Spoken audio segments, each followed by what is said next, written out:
Actually আমার আমার জীবনে আমি অনেক দিনই বইমেলায় এসেছি। তখন আমরা যখন বইমেলায় এসেছি তখন স্বৈরাচারের একটা আধিপত্য ছিল এই অঙ্গনটাতে। এবার ফার্স্ট টাইম আমরা আমাদের দলের নেতাকর্মী একদম আমাদের প্রধানমন্ত্রীকে নিয়ে আমরা বইমেলায় এসেছি। আজকে বইমেলার প্রথম দিন। আমাদের প্রধানমন্ত্রী বইমেলা উদ্বোধন করতে এসেছেন। উনি বাংলাদেশের নির্বাচিত প্রধানমন্ত্রী। এটাতে আমরা জাতীয়তাবাদী দল অনেক বেশি আনন্দিত। আমরা এত মানুষ আপনারা দেখছেন, অধিকাংশ সবাই রোজা রেখেই এসেছে। শুধুমাত্র ভাইয়া আসবে, বাংলাদেশের প্রধানমন্ত্রী আসবে, আমরা ওনাকে দেখবো, বইমেলা উদ্বোধন করবে, আমরা বইমেলা ঘুরে দেখবো। এতটুকু আমাদের আশা ছিল। সবসময় আমাদের চাওয়া ছিল যে বাংলাদেশের প্রধানমন্ত্রী নির্বাচিত যিনিই হবেন মানুষ জনগণের ভোটে, ওনারা আসার পরে আমরা ওনাদের সাথে আসবো। এটা আমাদের অলওয়েজই প্রত্যাশা ছিল ছাত্র দলের। আর আমরা তো লড়াই সংগ্রাম আন্দোলন করার একমাত্র উদ্দেশ্যই ছিল তারেক রহমানকে বাংলাদেশে ফিরিয়ে আনা। আজকে আমাদের কাছে অত্যন্ত আনন্দের দিন যে আমরা আন্দোলন সংগ্রাম করে সাকসেস হয়েছি। আমাদের প্রধানমন্ত্রী বাংলাদেশে এসেছেন এবং উনি জনগণের ভোটে নির্বাচিত হয়ে বইমেলা দেখতে এসেছেন। এটাতে আমরা খুবই আনন্দিত। বহুমাত্রিক বাংলাদেশের প্রতিপাদ্য নিয়ে এবার অমর একুশে বইমেলা শুরু হয়েছে। আজকে আমাদের মাননীয় প্রধানমন্ত্রী তারেক রহমান শুভ উদ্বোধন করতে এসেছেন। আমরা বাংলাদেশ জাতীয়তাবাদী ছাত্র দলের পক্ষ থেকে আমরা ওনার শুভ উদ্বোধনে আসলে আমরা উপস্থিত হয়েছি। অনুভূতি তো অনেক ভালো। আমরা দেখেছি বিশেষ করে গণ অভ্যুত্থানের পরে গত বছরে একুশে বইমেলাতে কিন্তু এক ধরনের মব সৃষ্টি হয়েছে। একটা পক্ষ কিন্তু মব সৃষ্টি করে বইমেলাকে আসলে তারা বন্ধ করে দিতে চেয়েছিল।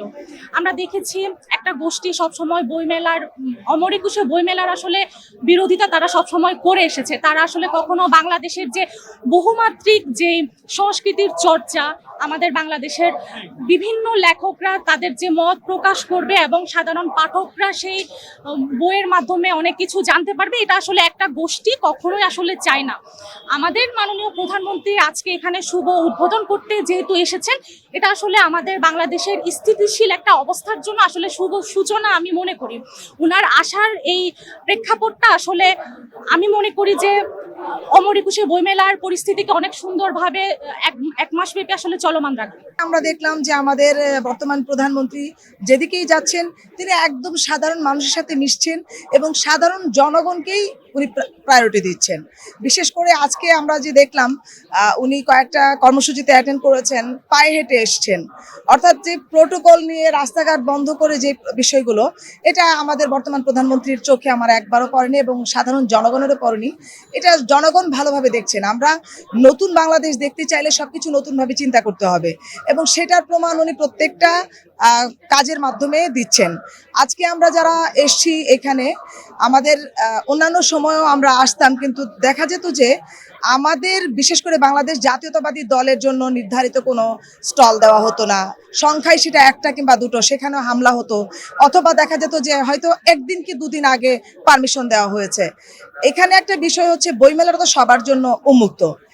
আমরা বিগত বছরগুলোতে সেই সুযোগ পাইনি। এমনকি আমাদের বইমেলা থেকেও গ্রেপ্তারের অনেক ইতিহাস আছে। বইমেলাতে ঘুরতে এসে আমাদের নেতাকর্মীরা গ্রেপ্তার হয়েছে, অসংখ্য ঘটনা আছে। তো আমরা বিশ্বাস করি এখন যেই প্রক্রিয়ার মধ্য দিয়ে বাংলাদেশ যাচ্ছে সেটা অবশ্যই চমৎকারভাবে আমরা বলতে পারি যে যেভাবে চলছে এটাতে আমরা নতুন বাংলাদেশের স্বপ্ন কিংবা নতুন বাংলাদেশের স্বপ্ন বাস্তবায়নটা চোখে দেখছি।